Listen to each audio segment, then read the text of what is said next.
Okay, again, good evening, everybody, and welcome to One Shul. Welcome to our Monday Night Mitzvot, which is our weekly Torah study here. My name is Brian. I'll be with you for the next hour or so, and this week we're going to be discussing the Parshah Vaeira, which is the book of Exodus, chapter 6, verse 2, through chapter 9, verse 35. And this is the part of the Torah where, well, all the Torah is good, but this is the part where it starts getting really, really good because we see God displaying the full intensity and awesomeness of His might and His power as He frees the Hebrews from Egypt and eventually leads us to Sinai, where we actually become the nation of Israel and become the Jewish people. Now, before we start, it's always my custom to offer a blessing. So if you'd like to join me, please feel free.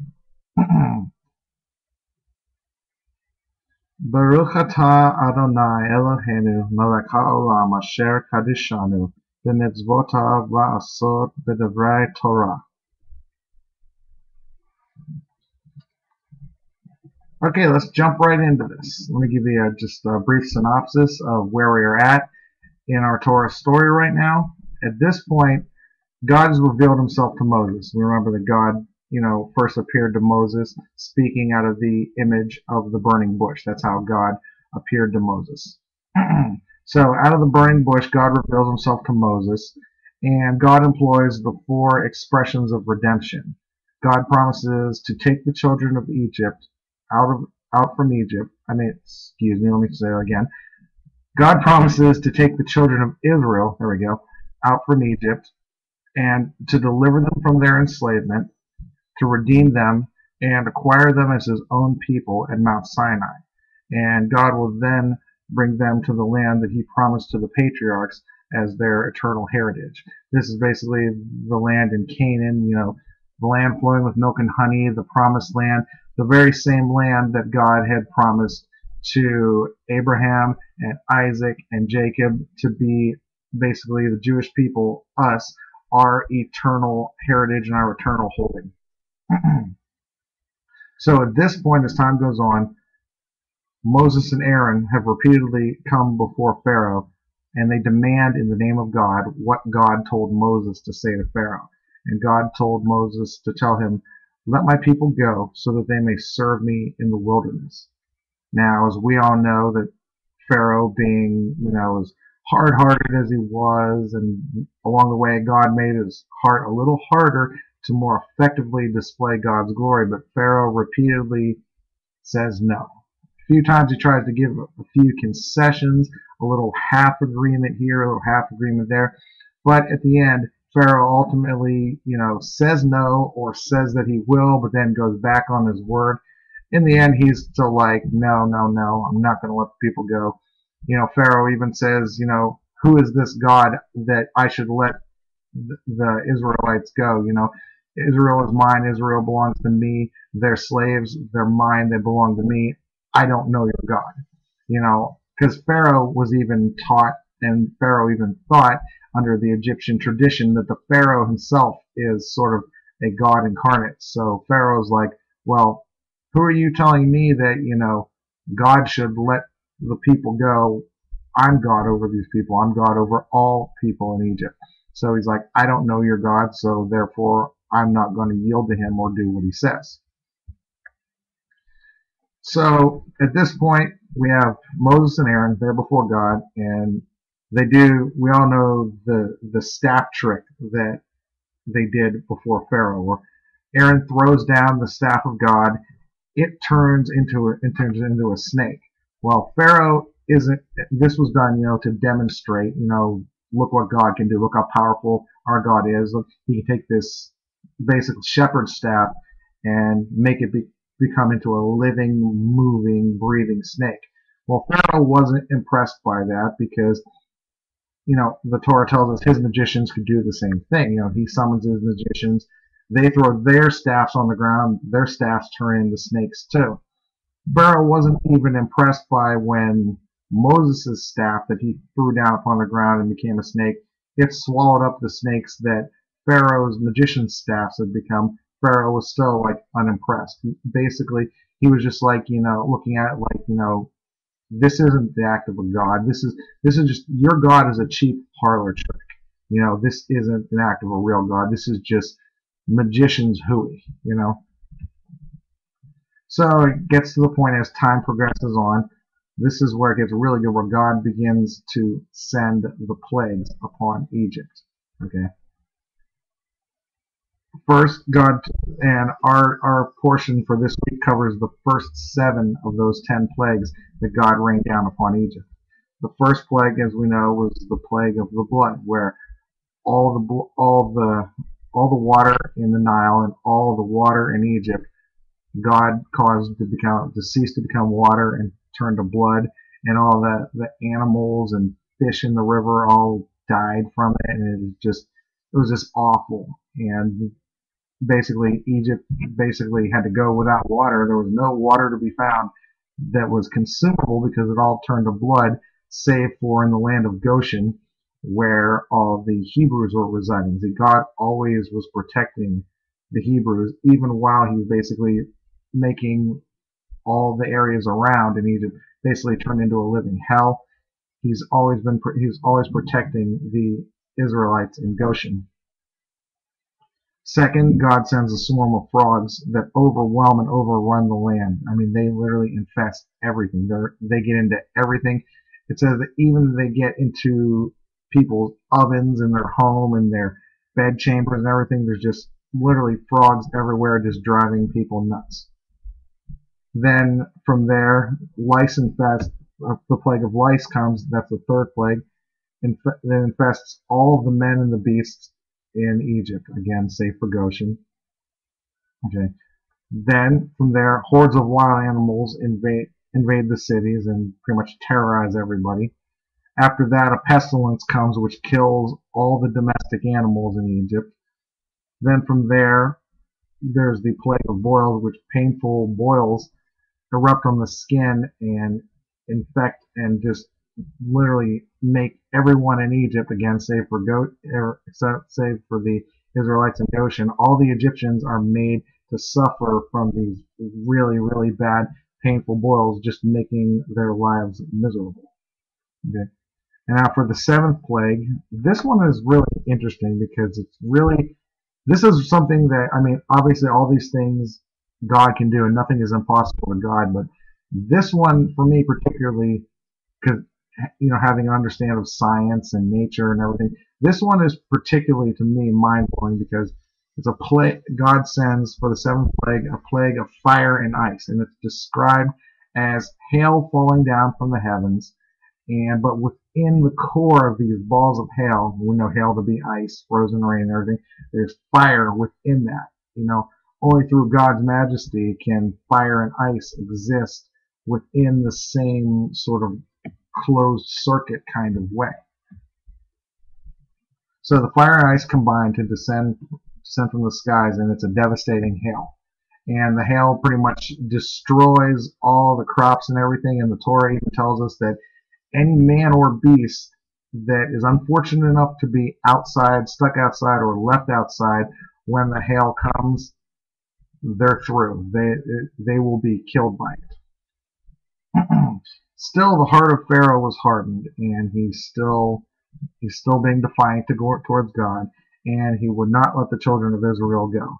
And this basically goes exactly to what God had told Moses that Pharaoh would do. See, God sort of can predict what Pharaoh's actions are going to be, and God tells Moses that, even though through you I'm going to bring all these things upon Egypt, Pharaoh's still going to remain defiant. And basically all this was done to, number one, display God's glory to not just the Israelites, but to the Egyptians as well, so they can see, hey, this God is God. But it's also done in a way, it's kind of like a faith-building thing, because it reinforces to the Israelites that this all-powerful God chose us, okay, and he's willing to go to these lengths to display his power to shelter us and protect us and eventually bring us out of this land of where we're being enslaved.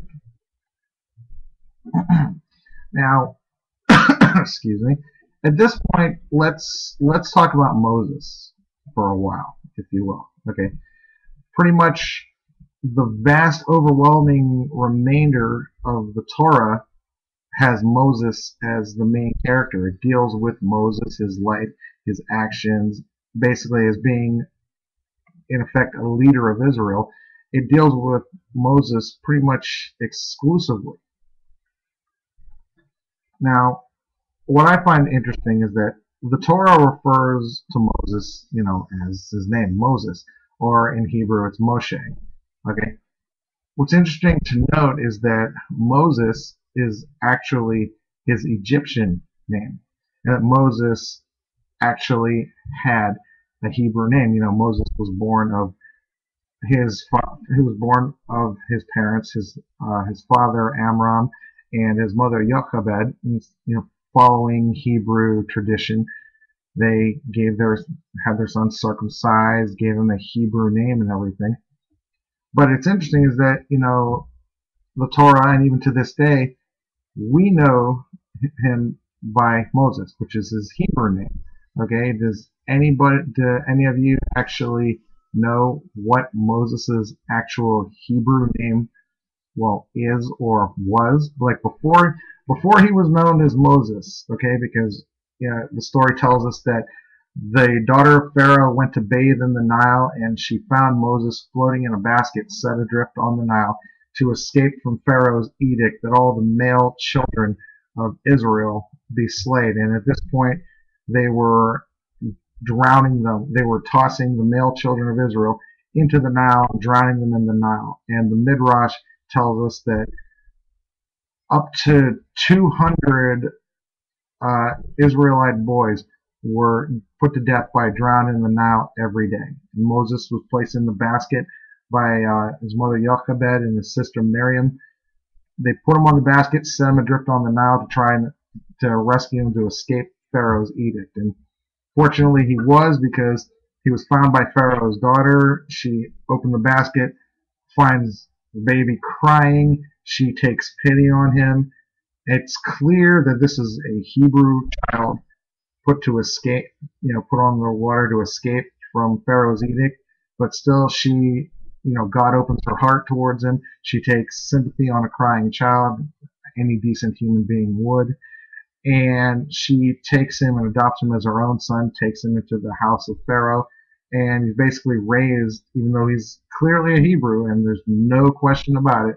It's not like how in the Charlton Heston version of the Ten Commandments, where it has that Moses finds out later in life that he's a Hebrew, and everybody thought, including Moses, that he was an Egyptian, when in actuality, everybody knew this is a Hebrew child that was adopted by Pharaoh's daughter. Which, I'm going to return back to the question I posed before. Do any of you know Moses' actual Hebrew name? Basically, what did his parents and his brother and sister refer to him as for those first 3 months of his life before they couldn't hide him anymore and they had to put him on the river to escape? He had a Hebrew name before he became known as Moses. Does anybody know that name? What's his name like? No, Michael. Actually, it is Tuvia. Let me type this in here so you guys can see how it's spelled. If my computer actually works. I'm using a new computer here. I'm still getting used to it. There you go. Moses' name at not at birth, as a Hebrew child, you're circumcised and named on the 8th day of life. His name was Tuvia, and it's interesting that the Torah still refers to him as Moses. To this day, we know him as Moses. You want to throw someone a curveball? when if you're talking Torah, talking about Jewish history and everything, biblical history, refer to God's first prophet, who was Moses, God's first and if not his greatest prophet and the leader of Israel. Refer to him as Tuvia instead of Moses, and watch people give you that look, that kind of like that your dog gives you when it hears a sound that it doesn't quite recognize, because it's the interesting like tidbit of information that can kind of work like a curveball to be thrown out. It's good to know, and it's a little fun piece of trivia to know. Now Moses is a very, very interesting person when we look at him in relationship to all the other great men, great leaders and everything who have come before him up until this point in the Torah. Okay? Now, Moses is the first person who God actually reveals his name to. Okay? Now, the patriarchs before Moses, the Abraham, Isaac, Jacob, and even though he wasn't a patriarch, Joseph, the son of Jacob, he played an integral part too, because he's the reason why everyone's down there in Egypt and why Israel survived to this point. Even all these great men who came before Moses and who had interactions with God, and the patriarchs even, God came to them in visions and they spoke to God and God spoke back to them. To none of them, God never revealed his actual name. The Torah tells us that why was Joseph? Michael asks, why was Joseph not considered a patriarch? To the best of my knowledge, that's just basically how the Torah goes. Really, to the best of my knowledge and everything that I've been taught, is that Joseph wasn't really considered a patriarch because, I don't know, I guess you sort of have to draw the line somewhere, because if not, you could consider every Jewish father in a way a patriarch over all of Israel. I mean, yeah, Joseph was patriarch over his own family, of course, but for whatever reason, the Torah just limits us to the great patriarchs of our faith, of the Jewish faith. It just seems to limit it to, well, Abraham, of course, because he was first. He is considered basically the first Hebrew, the first person to ever make the covenant with God. And then Isaac, and then Jacob. And they both, as we know to this point, done great things. So perhaps that's a reason why they were labeled as patriarchs more, and why it just sort of stopped after that. Now, like I was saying, it's interesting about Moses is none of the patriarchs knew God's actual name. Okay, they knew him, and the Torah itself has God saying in, I believe, chapter 6 of Exodus, it has God actually saying to Moses, your forefathers, the patriarchs, they all knew me, and I revealed myself to them as El Shaddai, okay, which kind of sort of means Almighty God, God Almighty. In this situation, God actually reveals his name to Moses. I mean, we can see it's written there in the Torah. It's interesting because if you're reading it in the English translation of it, when God actually says his name, he pronounces his own name. It's interesting is that's written, that's English, English, English, English, and then God's name, it's the 4 Hebrew letters, and which is the unpronounceable name of God that is symbolized by the 4 letters that I've heard them referred to as the Tetragrammaton, but it's the 4 Hebrew letters that are Yod He and Vav He. Now these 4 letters put together are basically the unpronounceable name of God. Now, I want to put a question out to everyone here in the chat with me. what's your input? Why would you think that God didn't reveal his name, his actual name, to any of the patriarchs, but in this instance, God revealed his actual name to Moses? Why would you think that God would choose to reveal his name to Moses instead of, say like Abraham was the first person he made covenant with, basically the first Hebrew?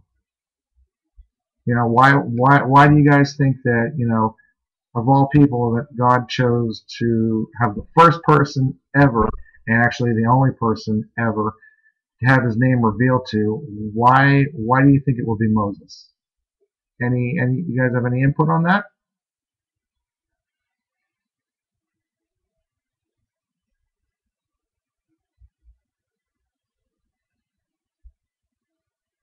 I'm going to move on into the sort of a quasi explanation, but again, if anything comes to you guys have any ideas, anything you'd like to add, please feel free. Just in my face and let me know, and we'll incorporate it into the discussion. Perhaps maybe it was, and this is one of those things you could write midrash after midrash after midrash on this. Okay, is why did God reveal his name to Moses? Yeah, Michael, you pretty much, you're going right where I'm heading with this. The previous patriarchs didn't have as big a task as Moses.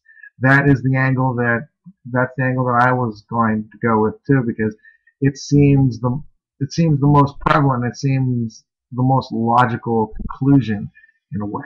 Okay, perhaps Moses' mission required knowledge of it. As we can really look at it, that perhaps maybe Moses' mission was greater than those of the patriarchs of Israel who all came before him. And let's look at it this way: Moses was essentially to be God's mouthpiece. He was God's first great ambassador to the world, and the Torah tells us that Moses actually spoke to God face to face as a man speaks with his friend. So in that situation, you think, maybe in this situation, maybe it's good that the person's name who that you're addressing to, rather than as some kind of title. It also, implies a little bit more, personal trust in a way. I know it's a whole lot easier to talk to someone, and they're referring to me by Brian, which is my first name, instead of Mr. Reitmeyer, which is my professional, quote unquote, professional name. It's a whole lot easier and I prefer that, in any instance like that, I don't like it when somebody calls me Mr. Reitmeyer. I don't like it when somebody calls me sir. I'm always like, please call me Brian, because it makes that communication a lot more open and a lot more easier. Moses was the man through whom God spoke to the Israelites, and also Moses was the man who God spoke to and placed his demands on Pharaoh. And let's be honest, God basically used Moses as a leader and essentially as a field general too, commanding over all of Israel. And this was done to eventually bring Israel out of Egypt, and to bring Israel out not as a fleeing servant who was like running from to escape an overbearing, cruel master, but rather that it was to lead Israel out of Egypt as a conquering army, and taking the spoils of Egypt with them, as we'll see that Israel actually did later on in the story. Where am I at here? It can be argued that due to this, Moses was greater than the patriarchs in the need of knowing and actually deserving to know God's actual name. And right here, this can actually speak to us in a way that even today, I know that as Jews, we don't pronounce the actual name of God. There's the whole thing where, for fear of, blaspheming the name, because number one, what if we try to pronounce it and get it wrong? Okay, you're blaspheming that. And then also, you are addressing and speaking to a divine, a divine and infinite being. Okay, it only makes sense that to not pronounce God's name. Just ignoring the fact that it is unpronounceable to us. It makes sense that we don't pronounce the divine name because it's a show of respect. Is that we as you know non-divine and finite beings, when we're addressing and speaking to a divine, not just a divine being, the divine being, and this is a being that is divine and completely infinite, it's a matter of respect. And we'll look at it this way. Keep this in mind. Reason that we don't pronounce God's name, okay? We do it out of respect for God and out of respect for His name, and not to blaspheme it or mispronounce it and blaspheme it even further, and because that would disrespect God even more. But I always think about it this way too, okay? Moses is the only person to ever hear God, the divine name, and to hear the divine name pronounced and pronounced correctly. And on top of that, this is where it gets even more mind-blowing. He heard the divine name, he heard it pronounced correctly, and he heard it pronounced by God Himself.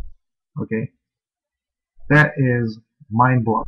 Now take into the fact that nowhere in the Torah does it ever have Moses, even when he's talking to God, when he's calling on God and everything. At times when he turns to God and he's like, "What do I do? You need to help me out here." Even then, Moses, who knows the divine name, heard it pronounced, and knows how to pronounce it correctly, he still does it out of respect, out of honor and respect for God. Now, if this is the guy who is privileged enough and was chosen by God, and this is the guy who gets to talk to God face to face. At times he kind of argues with God face to face. Okay, he knows how to pronounce the divine name and knows how to pronounce it correctly, and has heard God Himself pronounce God's own divine name, and yet still out of respect he doesn't dare utter it or dare pronounce it. How much more so does that mean that we, because I'm not Moses, I'd be willing to wager that everyone here in the chat room, that none of you are Moses. So we've never heard the divine name. We've never heard it pronounced correctly, let alone heard it pronounced by God Himself. So that wouldn't just make all the more sense that we not pronounce it either, just to be more respectful. I think it's a good policy, and I know me personally, I won't pronounce the divine name, even if when the day comes, if I'm standing before God and I can ask Him anything, I'm not going to be like, "Hey, what's your name?" Just all that, just totally out of respect. And that's basically kind of why we do what we do now.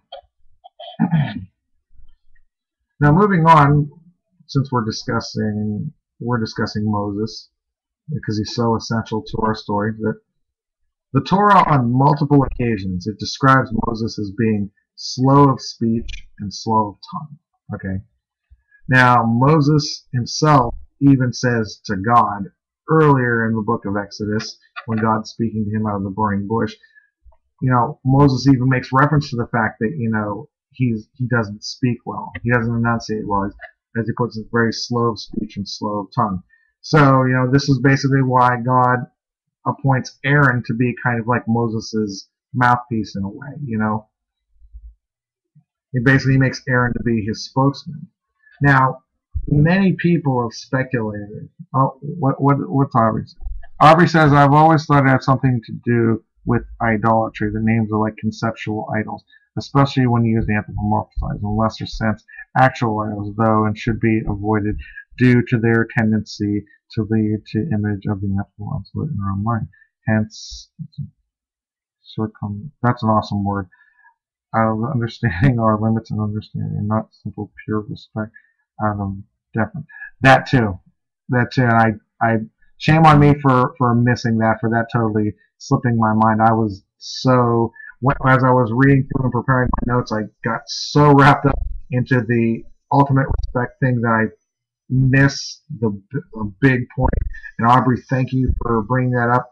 You know, it is definitely in a way of avoiding idolatry in a way, because if you put a name on something, it sort of takes on a form of its own, and like as you said, becomes an idol. And just prime example of this, I will use Christianity as an example. They gave God a face, they gave God a body, and they gave God a name. Okay, they call him Jesus. So they're talking to a man. They know what he looks like. They know what his name is, and they address him by his name all the time. That is idolatry. So again, good point, Aubrey, and thank you for bringing that up. Thank you for bringing that to my attention, because I totally missed that. Thank you. Okay, now, so back with the topic of Moses being slow of speech. Have any of you ever heard the interpretation of that, where it says that it was like that he had a stutter or some type of, I don't want to say mental block, but sort of like a mental impairment in a way, which caused him to, to have a stutter, and that was the explanation of what it meant when it said that Moses was slow of speech. And I've heard the idea that says, oh well, he had a stutter. Any of you guys ever heard that? I know I've heard that many times. Referring to that, the rabbis of the Midrash actually, they come up with a story and actually tell a story that it wasn't actually a stutter that Moses had which slowed his speech. It was actually the result of some physical damage, some physical scarring. And the story of the slow speech, slow tongue, the rabbis in the Midrash explain it like this.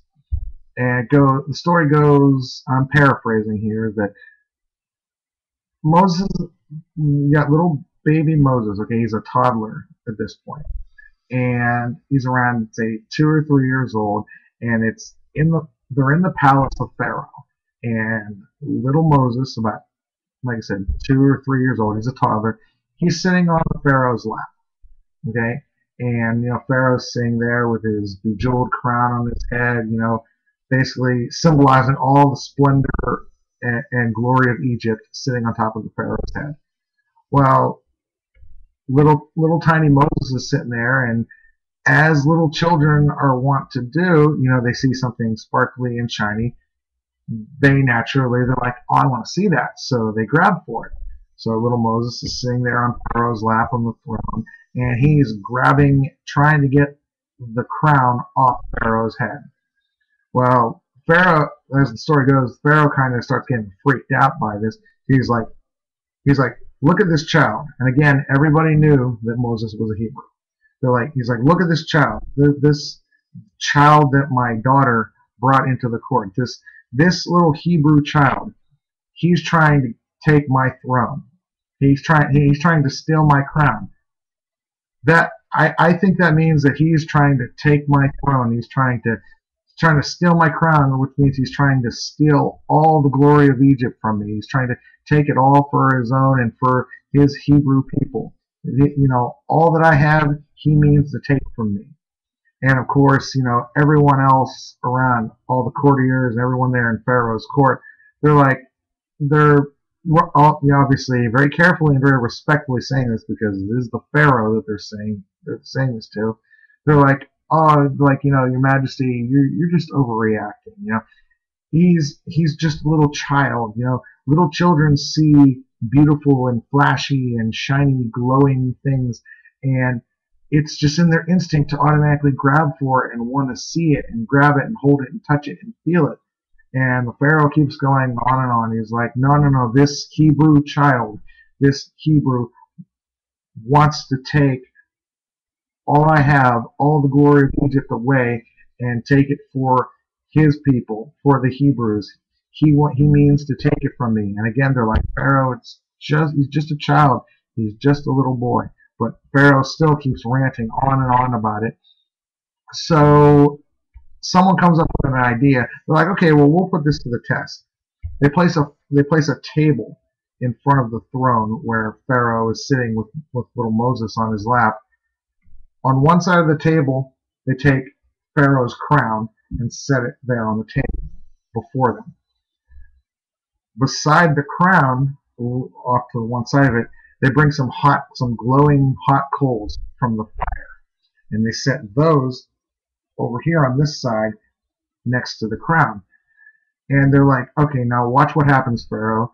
Little children like that, they'll always go for the most flashy, shiny, beautiful, glowing thing. So that would naturally mean that this little boy, just being a child, he's going to go for the flashy, glowy, shiny thing.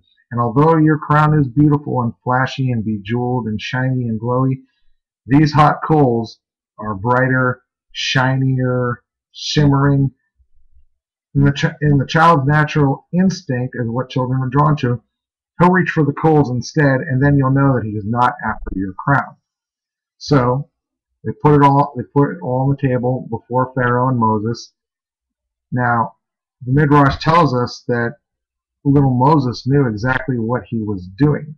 Even in his young age, he just sort of had this predetermination that he knew, and he instinctively, because he really was after the crown, he was trying to take the riches of Egypt.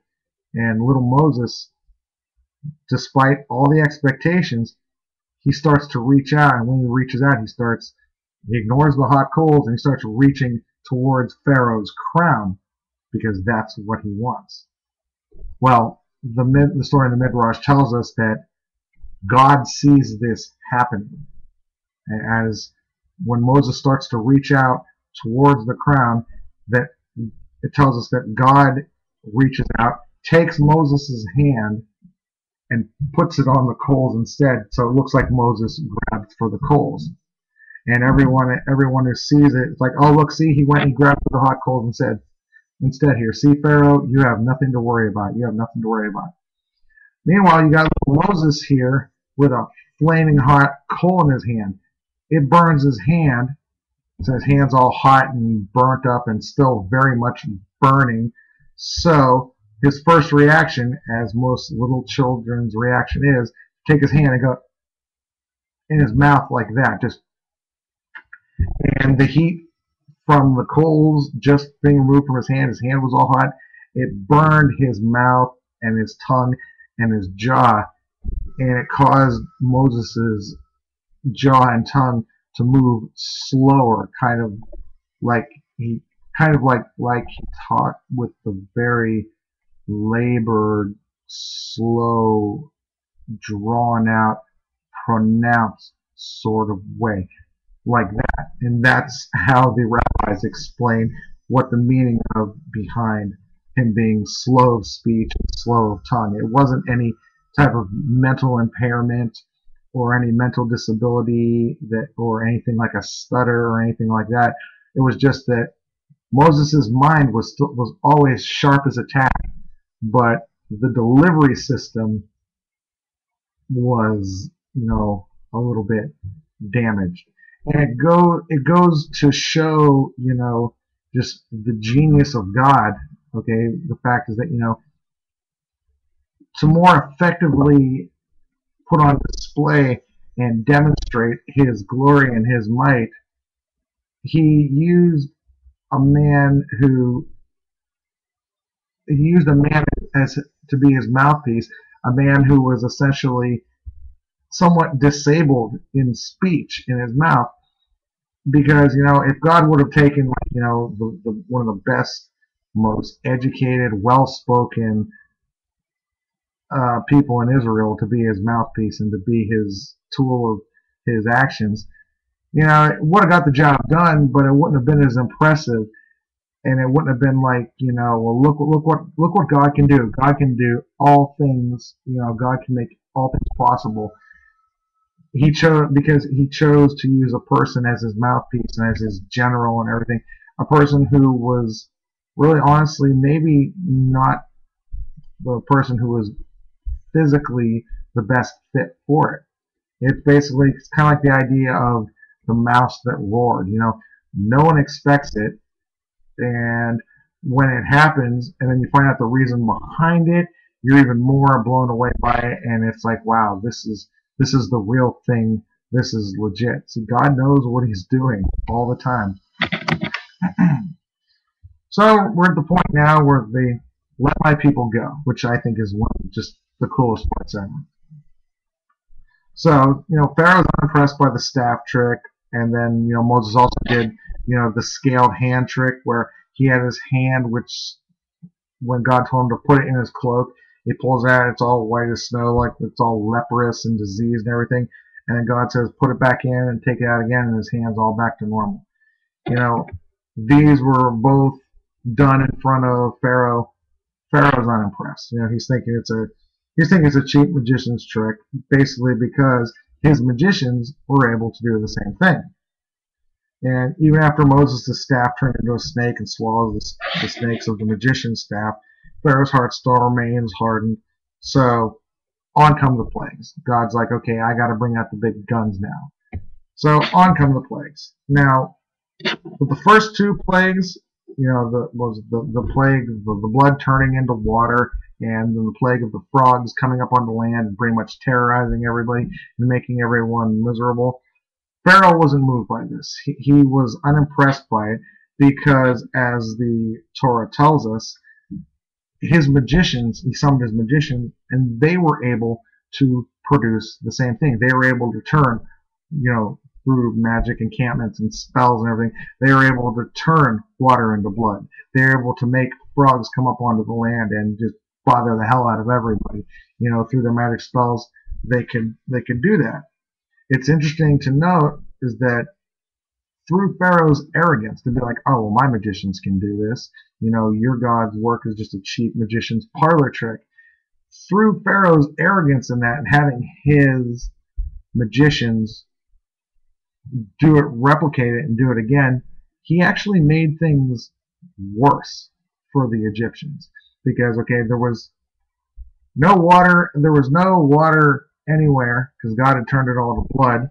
Obviously, they were able to find a little bit of water somewhere, and the magician's like, ding, boom, look, we turned it to blood too. And there's frogs everywhere, and he's like, well, my magicians can do this too, so here come even more frogs. And through Pharaoh's arrogance, it actually took a really bad problem and compounded it, and his magicians actually made it even worse for everybody. And through this came the revelation that this really was a divinely created act, because although the magicians could turn water to blood, could make frogs come up and bother everybody and make everyone's life a living hell, they were unable to undo it. They couldn't stop it. It was only God himself that could stop it when God put up his proverbial hand and it's like, okay, end of it, stop it right here. Now, at this point, we're talking about the plagues. We've got the first 7 of them in our Parsha for this week. Poetically speaking, okay, because the Torah can be viewed as poetry in a way. I've heard many a rabbi tell me that.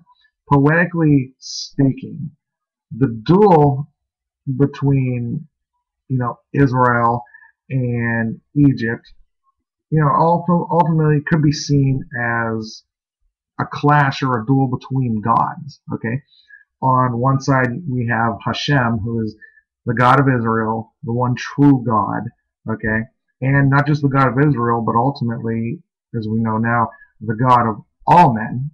Okay, you got Hashem on one side, and then Pharaoh on the other side, who, even though the Egyptians had their huge pantheon of gods, they had, the moon god, their sun god, their god of this world, the god of the underworld, they also believed, and it was taught unto them, that Pharaoh was a god sent to earth to come roll over them. So, in a way, they had all these other gods, and their chief god was their God incarnate who sat on the throne in the palace and ruled over all of Egypt.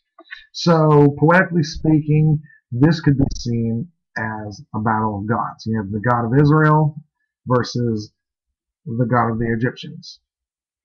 Okay, now, if this is a battle between two gods, okay, mano a mano, okay, if it's a battle between two gods, then the question poses, and I'll pose the question before you guys. Let me answer this real quick. Michael asks, did the Egyptians turn to Hashem as the result of the plagues? Yes, Michael, actually, a great many Egyptians did, and will, as we progress later on in our Torah, in the weeks of our Torah study, we'll come to see that when Israel left Egypt, a great number of Egyptians had come to recognize Hashem as the one true God, seeing his mighty hand at work through all the plagues and the deliverance of Israel, and they actually became Jews and left Israel with the Israelites. Basically you have Egyptians who came over to our side because they were convinced. They turned to Hashem and they put their faith in Hashem after seeing his glory and his might put on display. Now, since we're talking about the Egyptian people here, if this was a clash between gods, poetically speaking, of course, if this is a clash between gods, why wouldn't Hashem only strike at his adversary? If it's Hashem versus Pharaoh, pick this as a boxing match. Okay, you got Hashem versus Pharaoh. Okay, they're duking it out. They're duking it out in the ring. Okay, why would you think that Hashem would also not just strike at Pharaoh, but he literally struck at the entirety of the Egyptian people? It would be like, to use the boxing match analogy again, you got the two fighters in the ring. Hashem's one of them, Pharaoh's the other one. They're supposedly dueling, but in actuality, Hashem's just beating the crap out of Pharaoh. And then after he beats the crap out of Pharaoh, he goes over into Pharaoh's corner and beats the crap out of all of his trainers too. Why would you think that Hashem would basically attack, go after, bring the plagues on all of them when he could have just struck at Pharaoh? Anybody have any ideas to possible thoughts on why that was?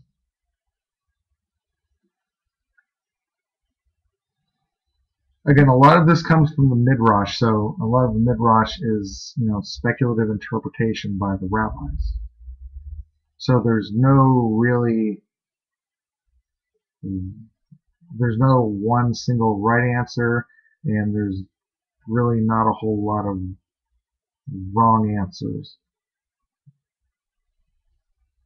Yeah, Megan has it: to undermine the beliefs of the Egyptians, daring to turn the Egyptian people against Pharaoh, since it's his hardened heart that's bringing the plagues upon them.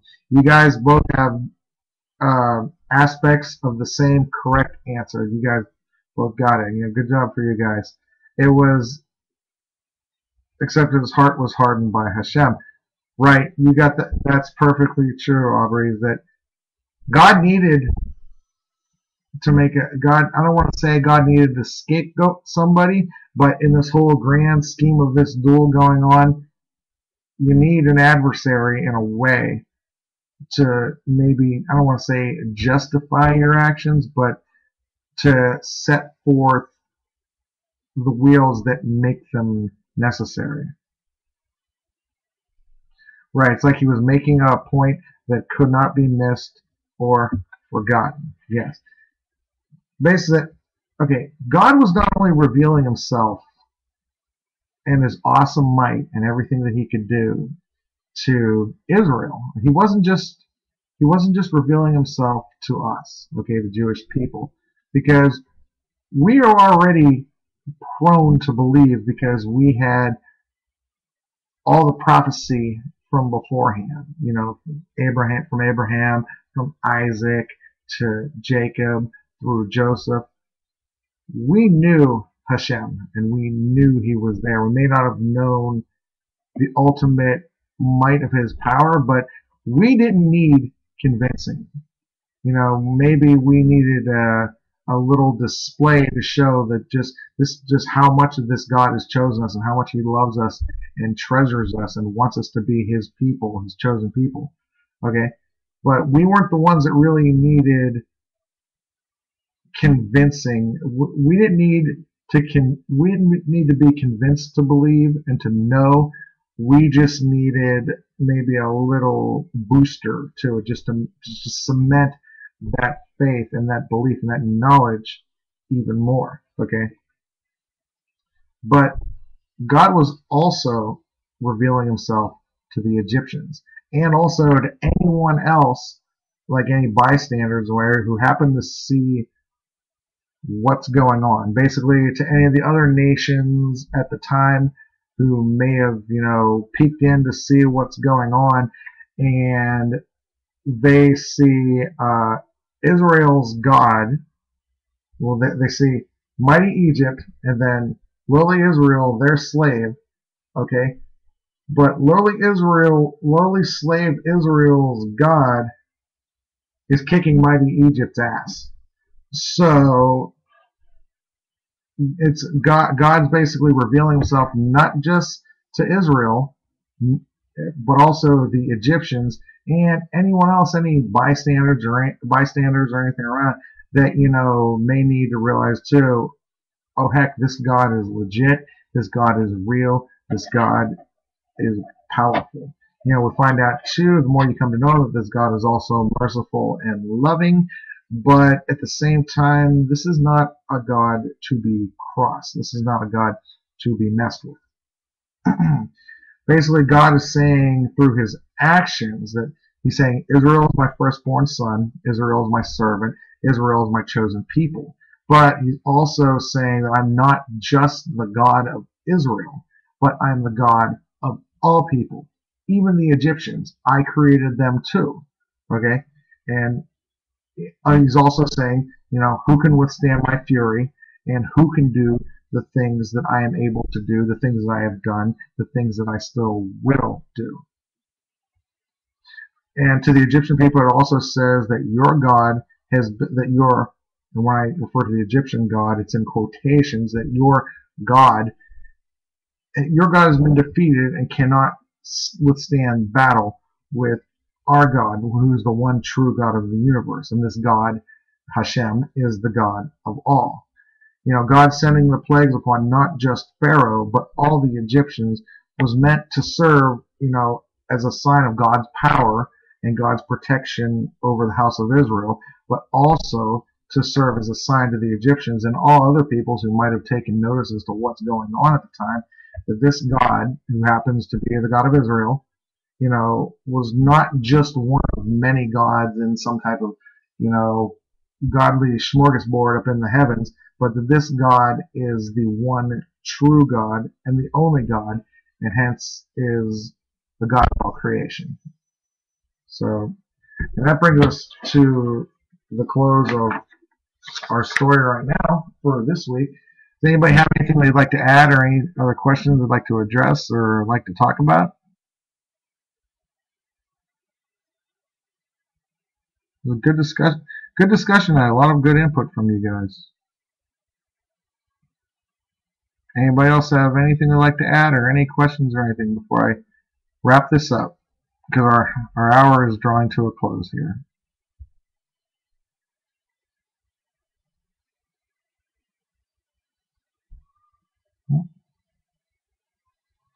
Going once, going twice. Any questions, comments, anything you'd like to add? Brian, you talked too much. Brian, that was interesting. Anything you want to add?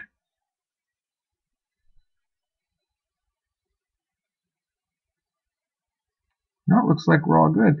Okay, then, before I wrap this up, I just want to add that here at One Shul, we were able to keep going and keep coming to you because of donations from individuals like yourself who help us out.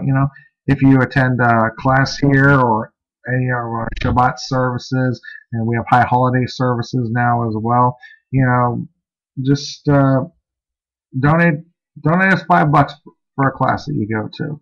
It takes about a couple hundred a month to keep one show running, and the more donations we have means that we can keep going, and the more good stuff we can bring to you.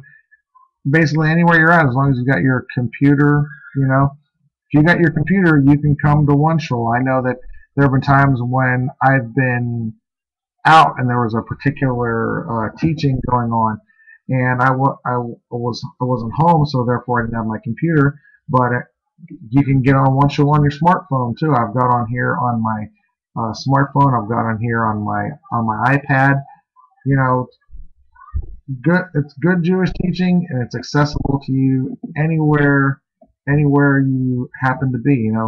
We go with you, so if you like what you get here and you enjoy it and you want to keep going, shoot us $5 for class, or even more if you want. And also, if you'd like to volunteer your time, if you'd like to do like what I do, if you want to teach something here, you want to lead a Shabbat service or something, heck, contact us. You can do that too. So with that, I'm going to draw this to a close now and say that as always, it's been wonderful being here with you guys, spending an hour every Monday night with you here. It's always a blast. It's so much fun. I love your company. I love the feedback you guys give me. If you want to be in touch with me, I encourage that. My name is the first one in the chat room. That's my Facebook page. If you have any questions that you maybe don't want to ask here or want to ask me in private, please, add me and hit me up, shoot me off, or if you just want to say, hey Brian, what's up, how you doing? That's cool too. I love hearing from everyone. I look forward to being in contact with all of you guys.